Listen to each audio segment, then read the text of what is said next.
Hello, my name is Lewis and welcome to day 13 of Decktober. Today we're looking at the $50 Slogurk the Overslime budget deck tech.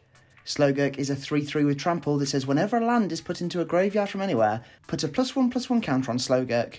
You can remove counters to get Slogurk back to your hand, and when Slogurk leaves the battlefield, return 3 lands from your graveyard to your hand.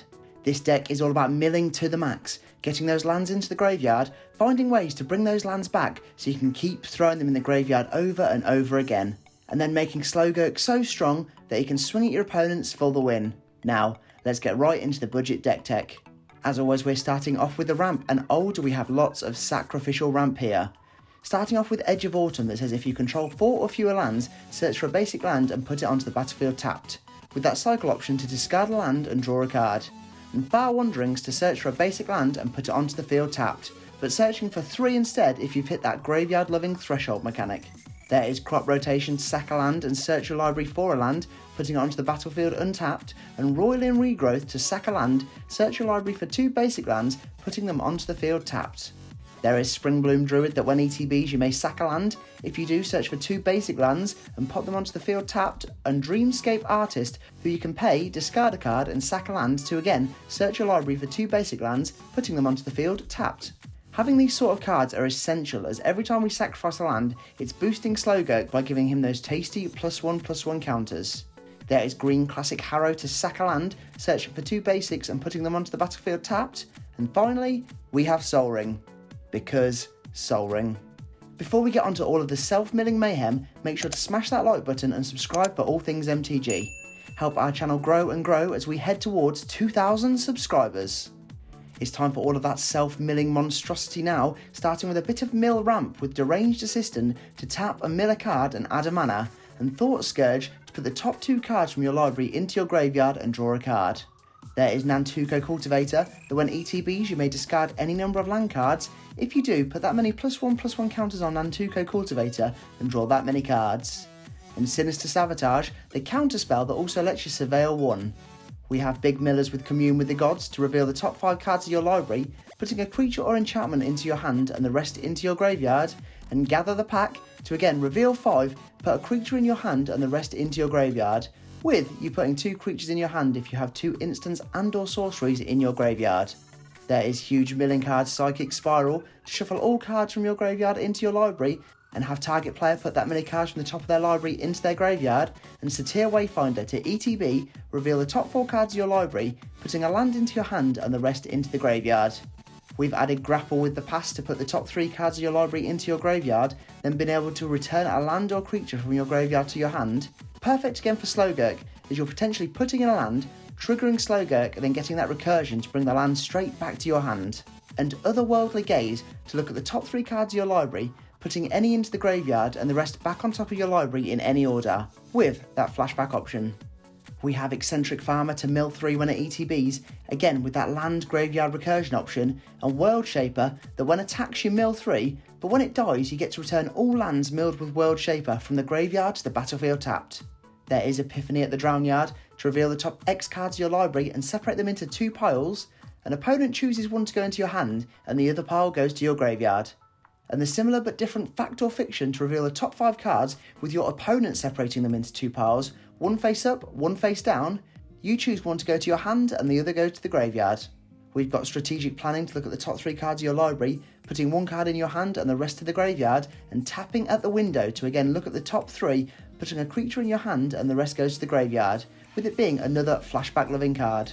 There's Crawling Sensation that mills you 2 at the beginning of your upkeep, with any lands the first time each turn hitting the graveyard, creating you a 1/1 insect token, and the Mending of Dominaria to mill you 2 cards and return a creature twice, and then returning all lands from your graveyard to the battlefield tapped.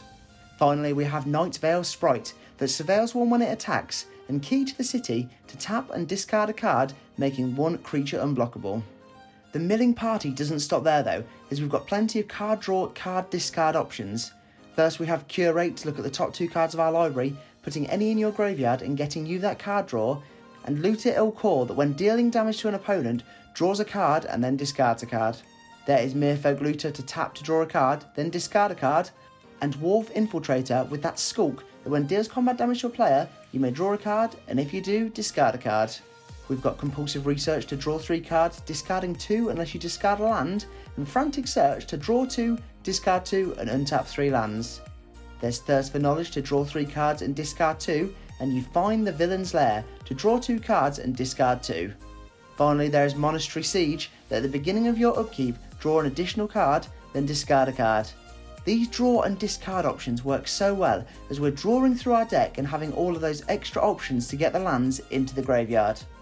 Now we're looking at all of the land-loving cards, starting off with an exquisite enchantment, Excavation, to pay 1, sack a land and draw a card, and Scapeshift to sack any number of lands, search your library for that many lands, putting them onto the field tapped.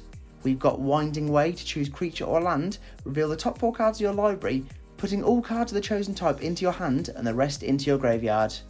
And Walk the Aeons to have that extra turn, being able to buy it back by sacrificing 3 lands. We've got Foil as a counterspell option, which you may cast for free by sacrificing an island, and Centaur Vinecrusher, the ETBs with +1/+1 counters on it, equal to number of lands in all graveyards. That you can also bring back from your graveyard to your hand by paying 2 forest when a land hits the graveyard. There is Turn Timber Sower that says when a land hits your graveyard from anywhere, you create a 0/1 plant creature token, and you can sack 3 creatures to return a land from your graveyard to your hand. And Zuran Orb to sacrifice a land to gain 2 life. Finally, there's Ayula's Influence to discard a land to create a 2/2 bear creature token. Before we finish with the lands, we're looking at the best of the rest in this budget brew, starting with potential WinCon Simic Ascendancy. This enchantment says whenever 1 or more +1/+1 counters are put on a creature you control, put that many growth counters on Simic Ascendancy, and at the beginning of your upkeep, if Simic Ascendancy has 20 or more counters on it, you win the game. And there is wonder that if it is in your graveyard and you control an island, creatures you control have flying. We have Tamiyo, Collector of Tales to hopefully mill some more lands and have as that nice recursion option, and Golgari Grave Troll, the ETBs with a +1/+1 counter on it for each creature in your graveyard, with that added dredge ability to get you even more lands into your graveyard. There is Whisper Silk Cloak to make Slogurk unblockable and give it Shroud, and Timeless Whisper to ETB and return target card from your graveyard to your hand. There is Creeping Renaissance to choose a permanent type and return all cards of the chosen type from your graveyard to your hand, with the added Tasty Flashback option. That is some huge recursion. And Gaia's Blessing to shuffle 3 cards from your graveyard into your library, draw a card when Gaia's Blessing is put into your graveyard from your library, and shuffle your graveyard into your library. We have Regrowth to return target card from the graveyard to your hand, and Counterspell to counter target spell. We have Decisive Denial for a non-creature counterspell, and Negate for another non-creature counterspell. And wouldn't you know it, there is yet another non-creature counterspell in Stubborn Denial, and Reclamation Sage for some artifact or enchantment removal. Finally, there is Ram Through to have target creature you control deal damage to target creature you don't control, dealing excess damage to that player if your creature has trample. And Swiftfoot Boots to give Slogurk haste and hexproof. We're finishing up this Slogurk budget brew with the lands, and for the basics we have 12 Island and 12 Forest. We have Classic Command Staple Command Tower and Rogue's Passage to pay, tap and make a creature unblockable. We've got Evolving Wilds and Terramorphic Expanse to sack and search for a basic land tapped, perfect again for Slogurk, and Field of Ruin and Myriad Landscape to have as more sacking land options and get more lands out onto your side of the field. And finally, to finish up here with those lovely lands, we've added in tons of the cycle lands. As you can see now, the more cycle lands we have in this deck the better, as they'll be discarded, triggering off Slogurk again and again, and making it stronger, whilst also drawing us cards thanks to that cycle mechanic. Slogurk is a great new commander option from Innistrad Midnight Hunt, and one that will make you enjoy destroying your own lands. Make sure to check out Decktober Day 14 tomorrow, as we'll be looking at a huge 4-colour commander option from last year. There we have it, that is the Slogurk $50 budget deck tech. Thanks for watching, and don't forget to smash that like button and subscribe for all things MTG. Check out our link tree in the description below for all of our social media and affiliate links. But for now, I'm all tapped out, so I'll see you in the next video.